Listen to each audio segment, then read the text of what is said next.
They ought to make the day the time changes, the first day of summer. What? Well, it's 8 o'clock and it's still light. A lot of good the extra daylight does us. Now, we've still got a 3-hour drive back. We're not going to be home until after midnight. Well, if it really bugged you, Johnny, you wouldn't do it. You think I want to blow Sunday on a scene like this? You know, I figure we're either going to have to move Mother out here or move the grave into Pittsburgh. She can't make a trip like this. Oh, I know that she can't. Is there any of that candy left?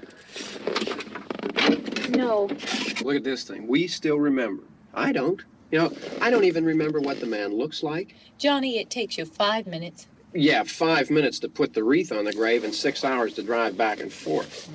Mother wants to remember, so we trot 200 miles into the country and she stays at home. Well, we're here, John, all right? Test. We back on? Oh. Ladies and Hey, gentlemen, we're coming back on the air after an interruption due to technical problem.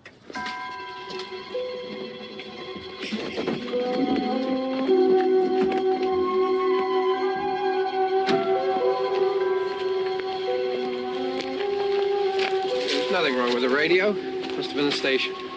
Which row is it in?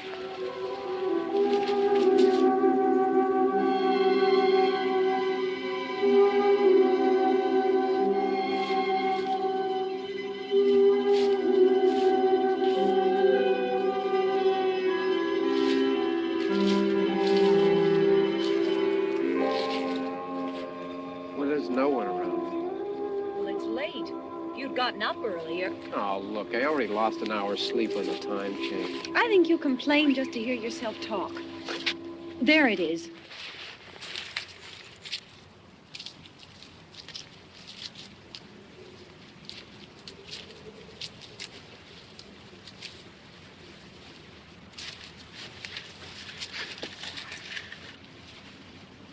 I wonder what happened to the one from last year. Each year we spend good money on these things. We come out here and the one from last year's gone. Well, the flowers die, and the caretaker or somebody takes them away. Yeah, a little spit and polish. You can clean this up. Sell it next year. Wonder how many times we bought the same one.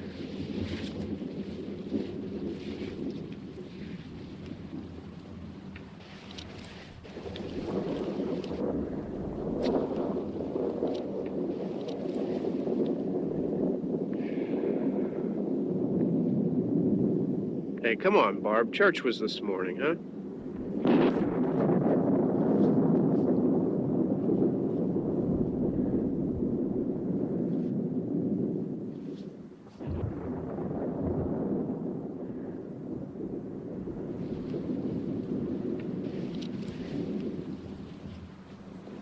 Hey, I mean, praying's for church, huh?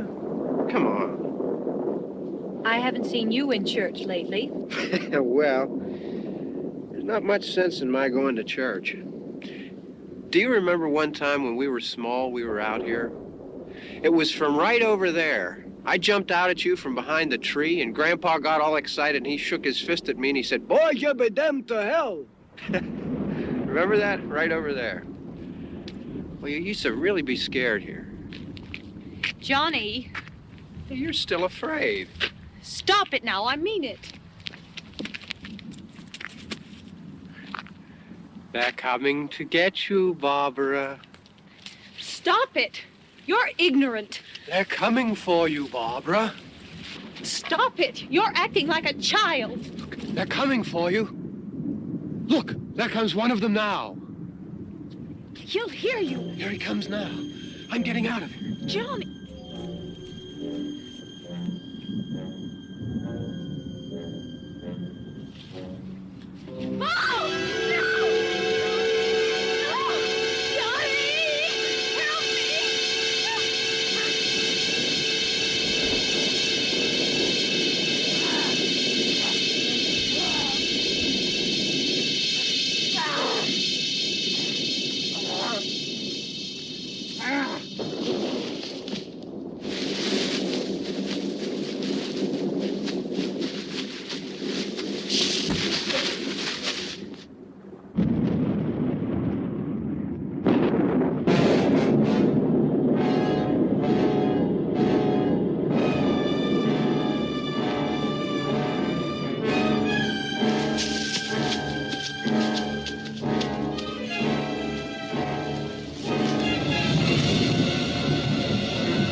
All right. Don't worry about him. I can handle him. Probably be a lot more of them as soon as they find out about us. The truck is out of gas. This pump out here is locked. Is there a key? We can try to get out of here if we can get some gas. Is there a key?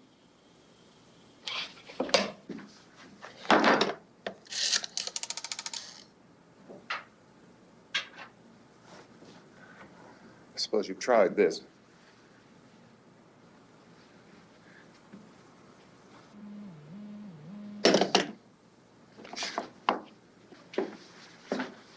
Do you live here?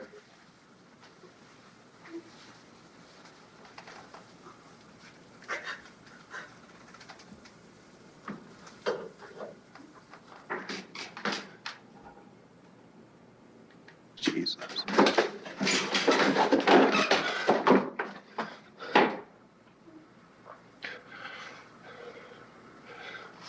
We've got to get out of here. We have to get to where there's some other people. Maybe we better take some food. I'll see if I can find some food.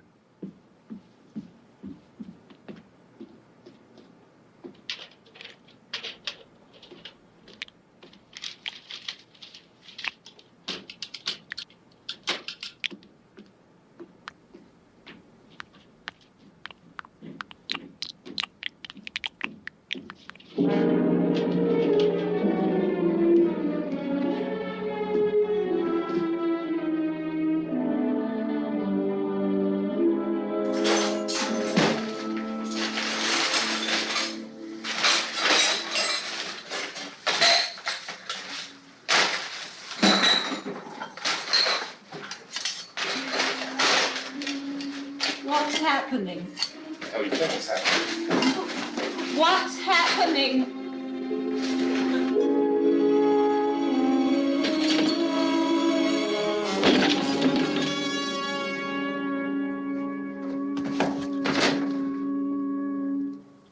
Two of them.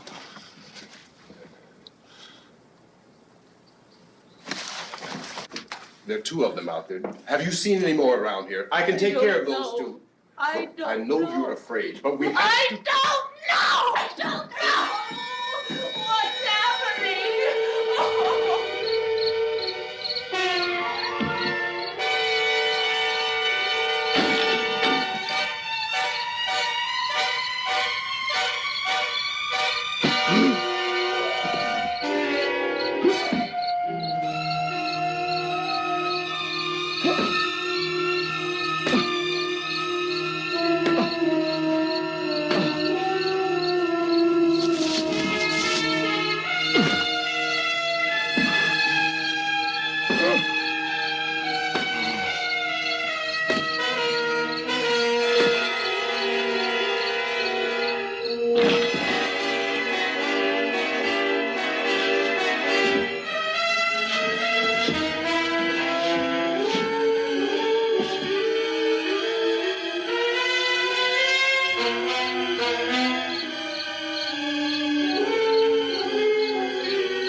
I know we're in here now.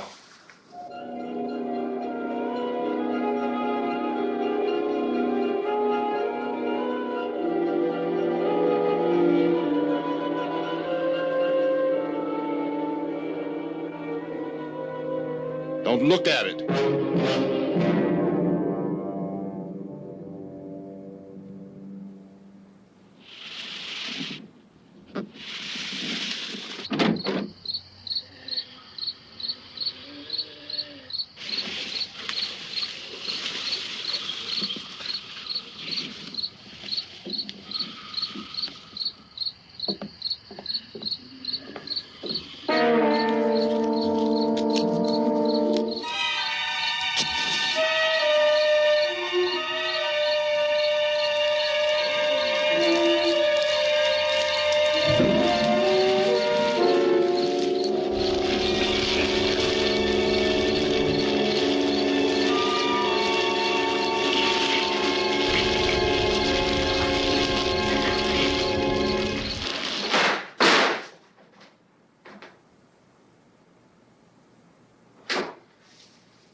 Get some more lights on in this house.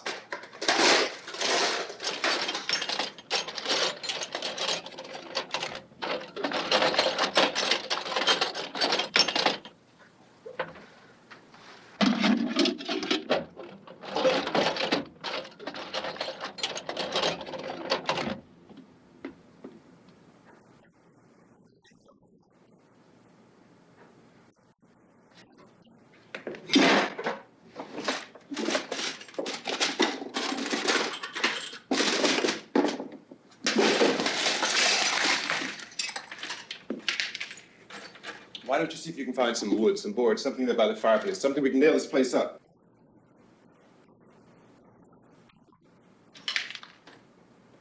Oh, God damn! Look, I know you're afraid. I'm afraid too. But we have to try to board the house up together. Now, I'm going to board up the windows and the doors. Do you understand? We'll be all right here. We'll be all right here until someone comes to rescue us. But we'll have to work together. You'll have to help me. Now, I want you to go in and get some wood so I can board the place up. Do you understand? Okay? Okay?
That's strong. Here, I want you to pick out some nails. Pick out the biggest ones you can find.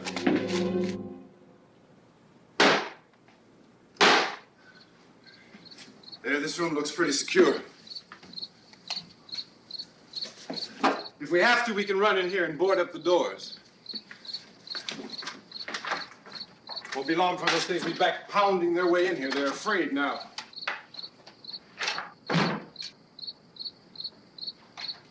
They're afraid of fire. I found that out.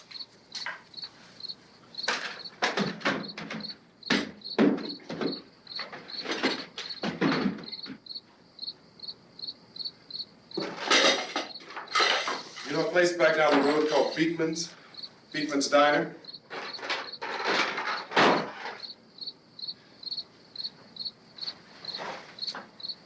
Anyhow, that's where I found that truck I have out there. There's a radio in the truck. I jumped in to listen to it when a big gasoline truck came screaming right across the road with there must have been 10, 15 of those things chasing after it, grabbing and holding on. Now, I didn't see them at first. I could just see that the truck was moving in a funny way. And those things were catching up to it. The truck went right across the road. Slammed on my brakes to keep from hitting it myself. It went right through the guardrail.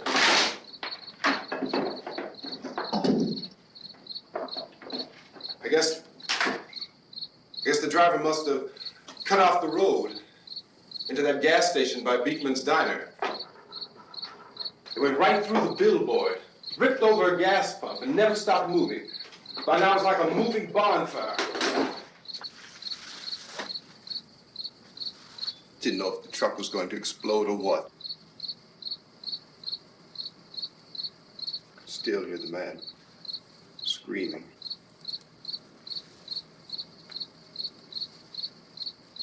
This thing is just backing away from it. I looked back at the diner to see if there was anyone there who could help me. It was when I noticed that the entire place had been encircled. There wasn't a sign of life left, except by now there were no more screams.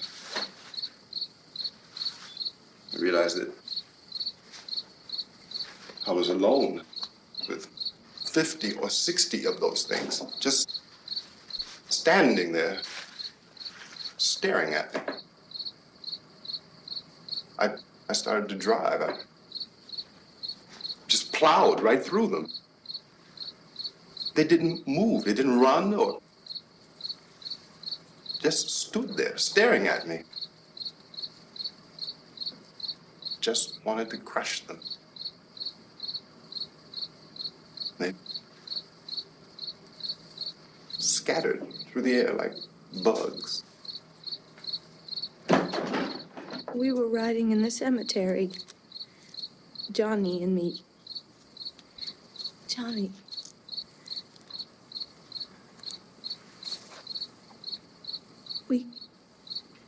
We came to put a wreath on my father's grave.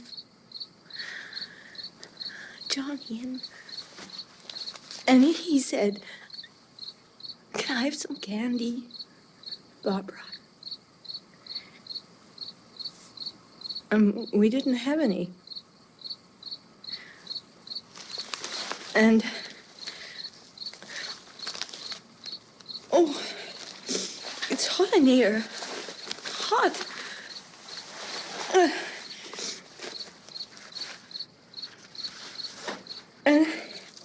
And he said, "Oh, it's late. Why did we start so late?" And I said, "Johnny, if you'd gotten up earlier, we wouldn't be late."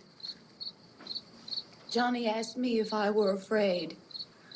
And I said, "I'm not afraid, Johnny." And then this man started walking up the road.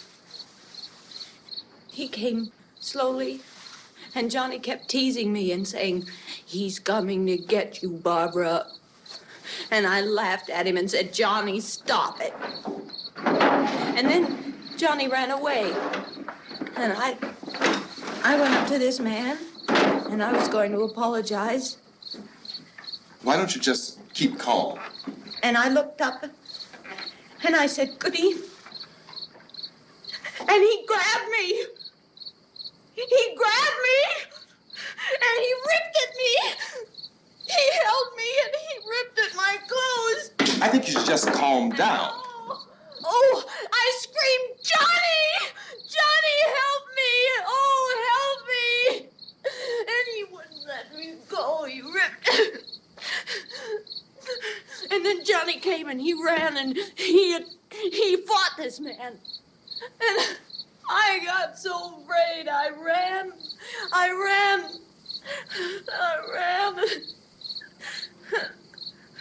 And Johnny didn't come. We have to wait for Johnny.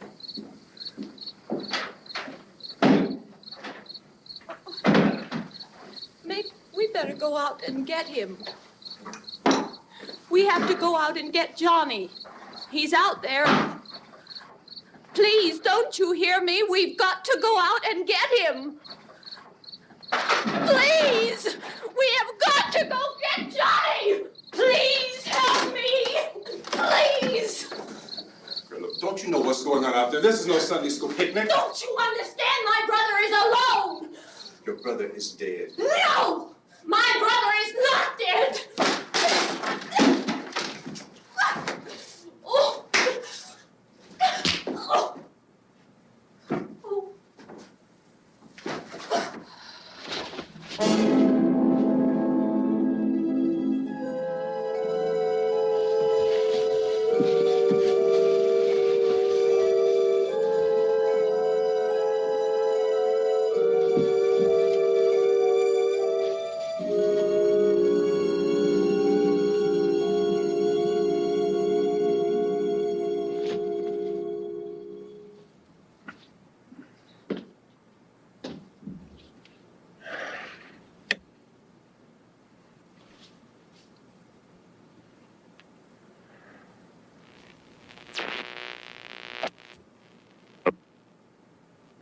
Because of the obvious threat to untold numbers of citizens, and because of the crisis which is even now developing, this radio station will remain on the air day and night. This station and hundreds of other radio and TV stations throughout this part of the country are pooling their resources through an emergency network hookup to keep you informed of all developments. At this hour, we repeat, these are the facts as we know them. There is an epidemic of mass murder being committed by a virtual army of unidentified assassins. The murders are taking place in villages, cities, rural homes, and suburbs with no apparent pattern or reason for the slayings. It seems to be a sudden, general explosion of mass homicide. We have some descriptions of the assassins. Eyewitnesses say they are ordinary-looking people. Some say they appear to be in a kind of trance. Others describe them as being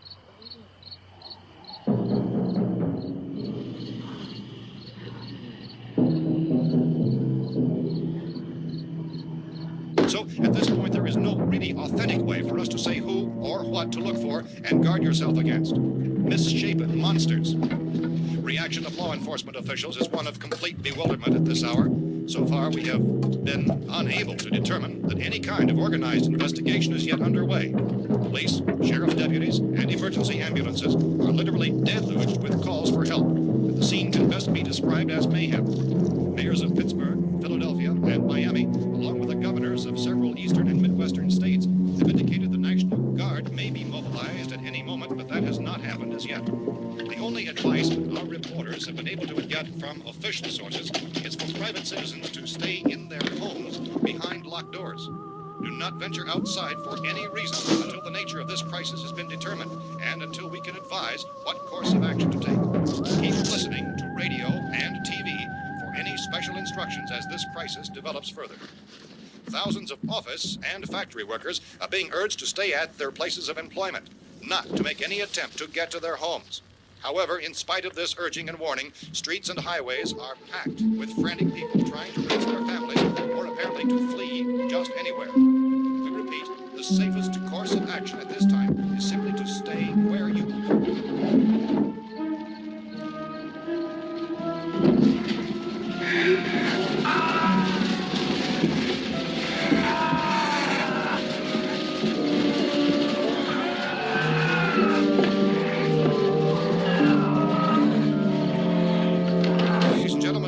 received word that the president has called a meeting of his cabinet to deal with the sudden epidemic of murder which has seized the eastern third of this nation. The meeting is scheduled to convene within the hour. Members of the presidential cabinet will be joined by officials of the FBI and joint chiefs behind closed doors. The White House spokesman, in announcing this conference, says there will be an official announcement as soon as possible following that meeting. This is the latest dispatch just received in our newsroom.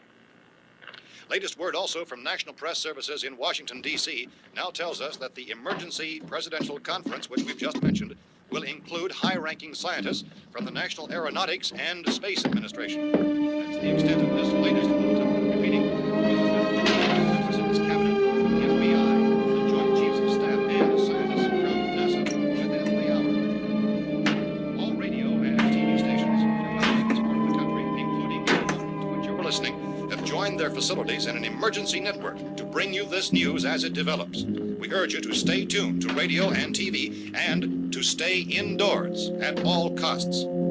Late reports reaching this newsroom tell of frightened people seeking refuge in churches, schools, and government buildings, demanding shelter and protection from the wholesale murder which apparently is engulfing much of the nation. Law enforcement officials are at a loss to explain or even at this hour, even to theorize about the reasons for this wave of murder. So far, the advice they're able to give the public is something Chief T.K. Dunmore of Camden, North Carolina, who's quoted as saying, quote, "Tell the people, for God's sake, to get off the streets. Tell them to go home and lock their doors and windows up tight. We don't know what kind of murder-happy characters we have here." End quote. This Chief Dunmore of Camden, North Carolina. So far, the only descriptions, the only clues anyone has of the killers come from frightened witnesses of some of the slayings. These eyewitness accounts variously describe the murderers as ordinary-looking people, misshapen monsters, people who look like they're in a trance, and things that look like people but act like animals. Some eyewitnesses tell of seeing victims who look as though they had been torn apart. This whole ghastly story began developing 2 days ago with a report of the slaying of a family of 7 in their rural home near Gulfport, Louisiana. Since then, reports of such senseless killings began snowballing in a reign of terror which has hopscotched in an erratic, disconnected manner throughout much of the eastern and midwestern United States. Efforts to keep track of the murder reports by the placing of markers on a map seem to indicate a general spreading from the extreme southeastern United States to the north and west. Our newsmen have been on the telephone talking with officials in other cities and have determined that none of this kind of mass murder has yet been reported west of the Mississippi River, except in the extreme southeastern portion of Texas. Similar killings have been reported around the Houston and Galveston areas, but nothing like... I found a gun and some bullets out there. It was only late yesterday and it these. first became clear we were facing some kind of national emergency. When first reports began filtering in, newsmen and law enforcement agencies were of the opinion This that place is boarded up pretty solid now. in nature. However, as these We ought to be all right here reports for a while. increased dramatically, it was soon apparent that We have this the was gun something and more than the bullets, usual run of lawlessness. Food and the Some radio. officials began to suspect an obscure kind of conspiracy. Sooner or later, someone's Things as bound to come and get us out. creatures from outer space. So again, we join with law enforcement agencies, urging you to seek shelter in a building. Lock the doors and windows securely. Hey, that's us. We're doing all right. Be cautious of any suspicious strangers. And keep tuned to your radio and television for survival instructions and further details of this continuing story. Look, I don't know if you're hearing me, Goes on in the absence of any but I'm going upstairs now. It's almost as though some critical balance of If anything should try to break in here, I can hear it from up there. I'll be down to take care of it. savage killers. We repeat, this radio station. Everything is all right for now. I'll be back to reinforce the windows and doors later. But you'll be all right for now, okay? Okay. Civil defense officials in Cumberland have told newsmen that murder victims show evidence of having been partially devoured by their murderers.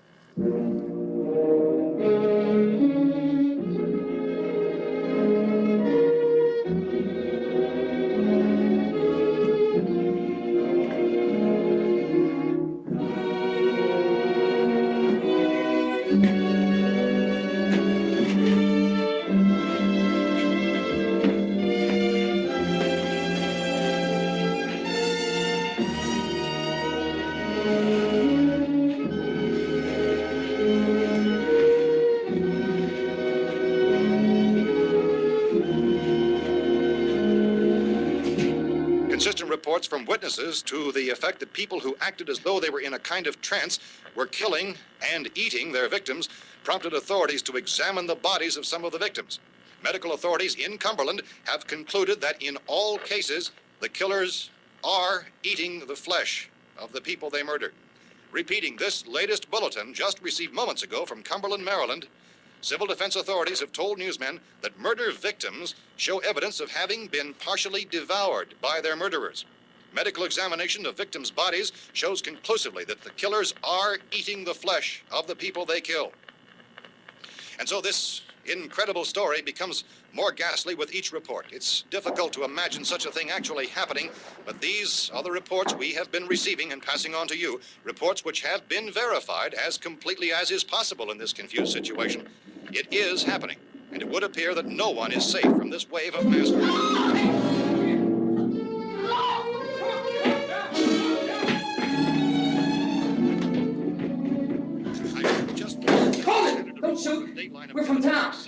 radio.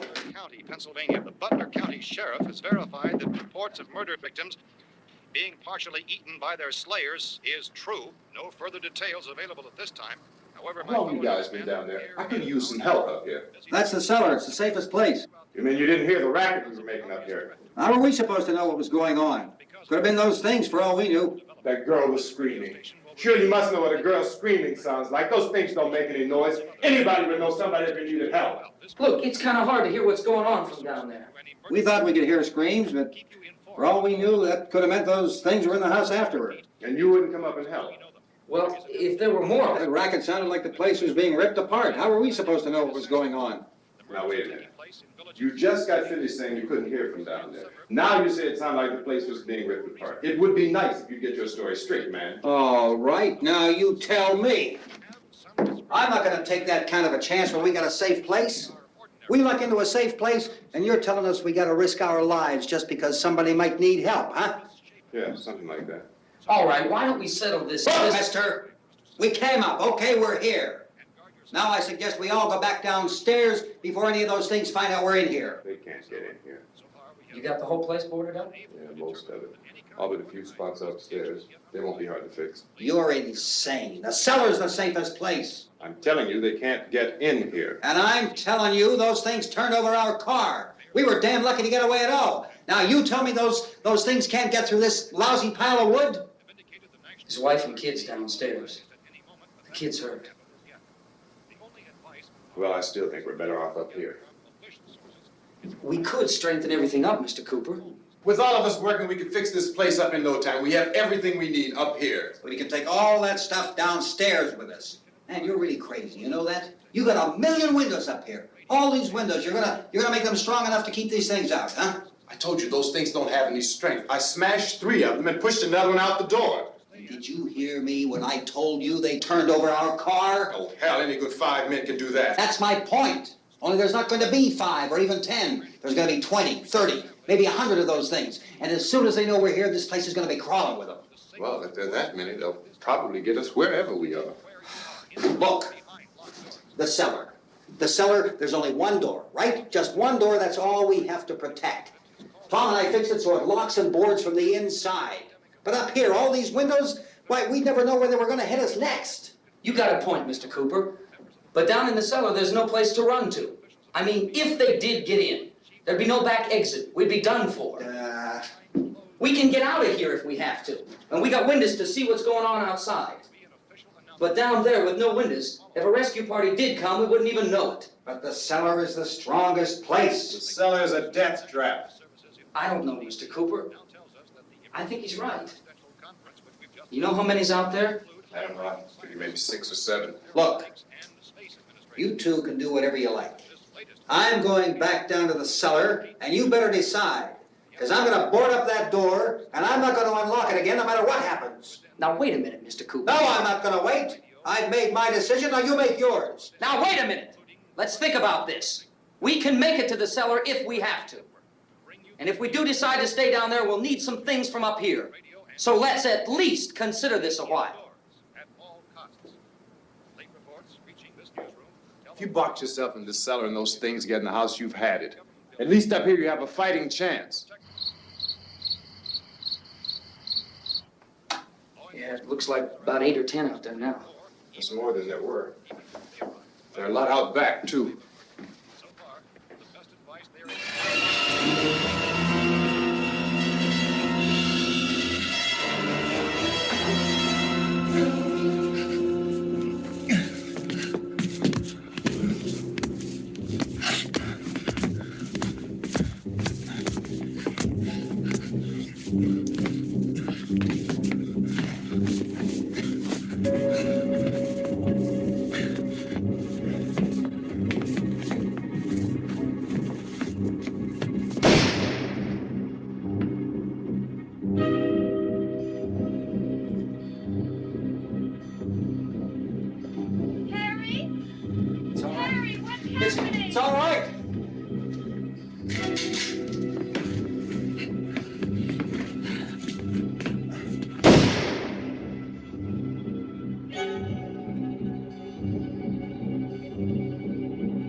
We gotta fix these boards. You're crazy. Those things are going to be in every window and door in this place. We've got to get down into the cellar. Go down in your damn cellar. Get out of here! I'm taking the girl with me. You leave her here. Keep your hands off her. And everything else that's up here, too. Because if I stay up here, I'm fighting for everything up here. And the radio and the food is part of what I'm fighting for. Now, if you're going down the cellar, get. The man's insane. He's insane. We've got to have food down there. We've got a right. This is your house. We've got a right. You going down there with him? Well, Yes or no? This is your last chance. No beating around the bush. Listen, I got a kid down there. She can't possibly, I couldn't bring her up here. She can't possibly take all the racket and those things smashing through the windows. Well, you're her father. If you're stupid enough to go die in that trap, that's your business. However, I am not stupid enough to follow you. It is tough for the kid that old man is so stupid. Now, you get the hell down in the cellar. You can be the boss down there. I'm boss up here. You bastards. You know, I won't open this door again. I mean it. Mr. Cooper, with your help, we could... With my help. Let him go, man. His mind is made up. Just let him go. Wait a minute. Judy, come on up here, honey.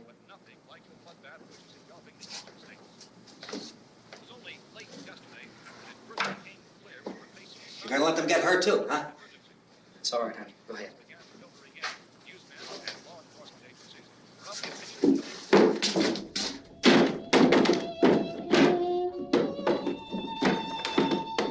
If we stick together, man, we can fix it up real good. There's lots of places we can run to up here. Mr. Cooper, we'd all be a lot better off if all three of us were working together. Hey. Hey, kid.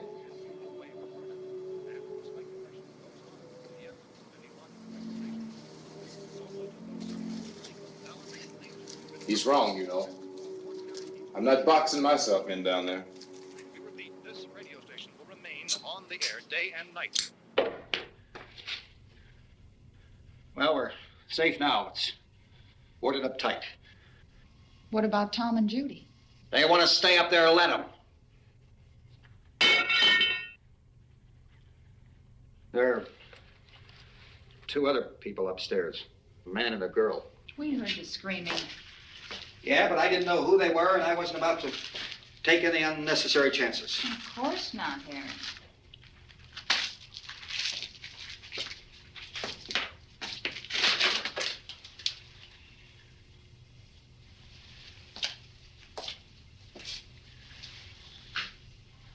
Is she all right?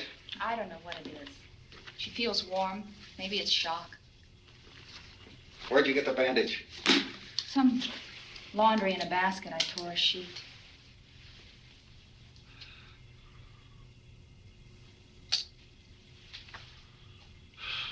Let them stay upstairs. Let them. Too many ways those monsters can get in up there. We'll see who's right. We'll see when they come begging me to let them in down here.